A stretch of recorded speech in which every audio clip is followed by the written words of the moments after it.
The town, founded by John North in 1855, was definitely a frontier town. Although some 30,000 European Americans were living at this time in Minnesota Territory, most of those lived along the Mississippi, the major thoroughfare of the day. Settlements away from the river were spread out at about the distance a team and wagon could travel to and from in a single day.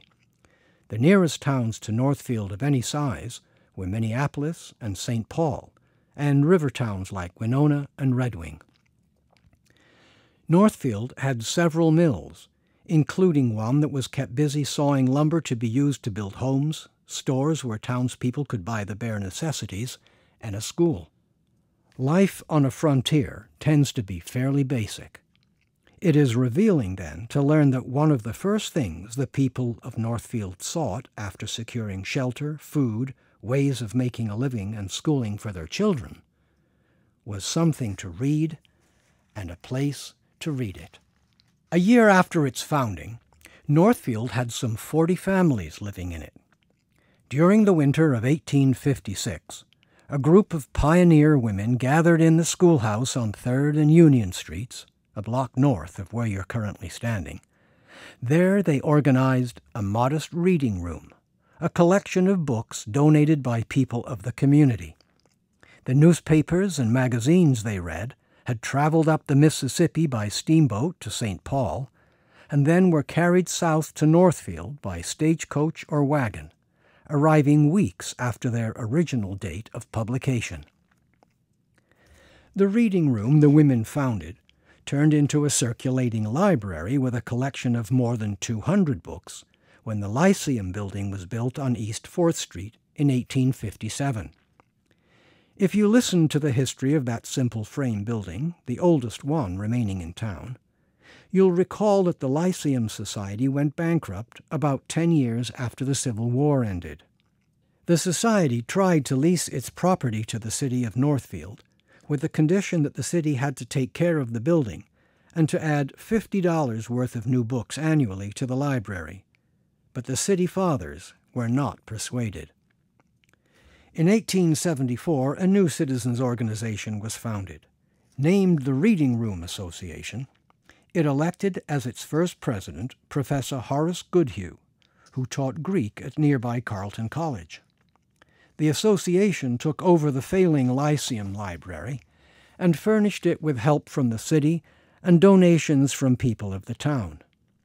To entice readers back to the facility, a local women's organization, the Gleaners, organized entertainments, lectures, and presentations by outside speakers, as well as local talents.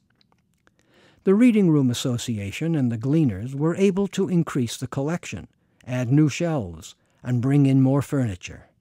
Soon, people from all walks of life were coming to the library to read literature of all kinds.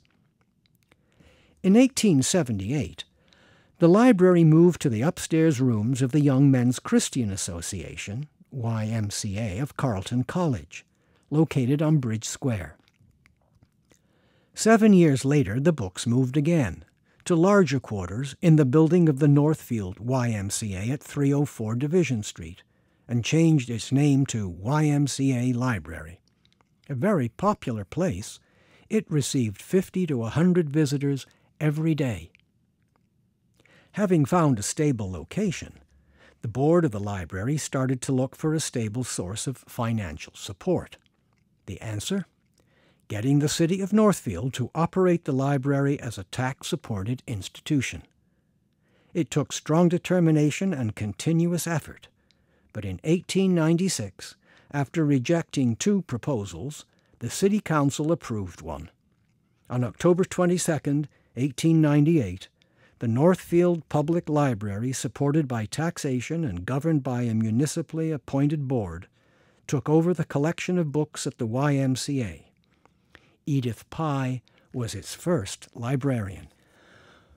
When it became clear in the early 1900s that the library was outgrowing its space in the YMCA building, the board appealed to businessman Andrew Carnegie and the Carnegie Corporation, who funded more than 2,500 Carnegie libraries around the world between 1883 and 1929. Nearly all of Carnegie's libraries were built according to the Carnegie formula, which required that towns receiving donations demonstrate the need for a public library, provide the building site, annually provide 10% of the cost of the library's construction to support its operation, usually through taxes, and provide free service to all.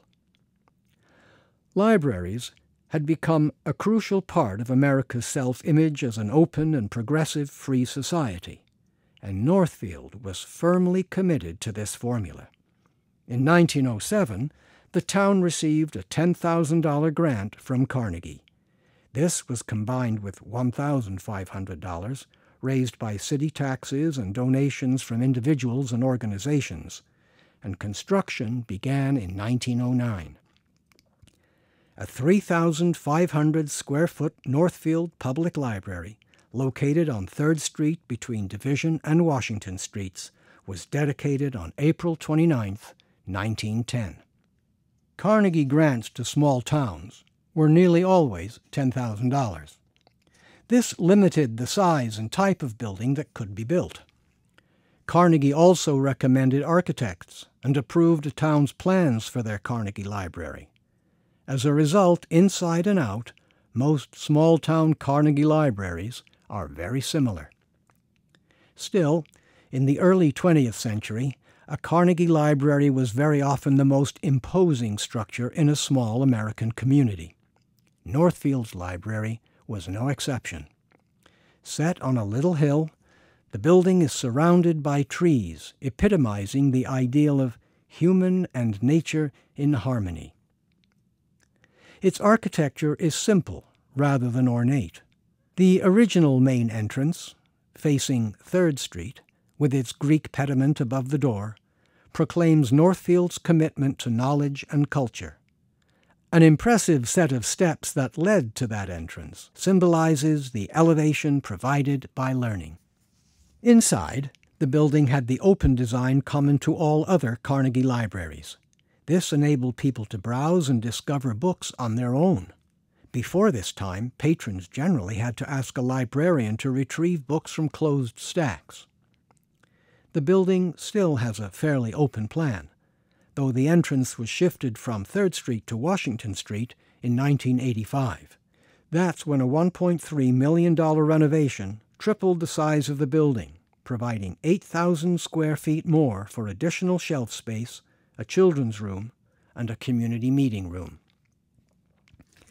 Between 1910 and 2010, library patrons checked more than 8.7 million items out of the Northfield Public Library. That is a pretty remarkable number. What is even more remarkable is that 1 million of those items were checked out in the last 3 years.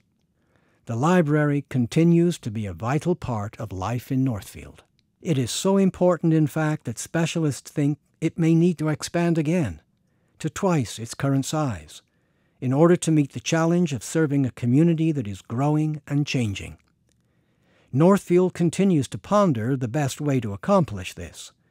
In the meantime, the library welcomes through its doors an average of 600 visitors a day.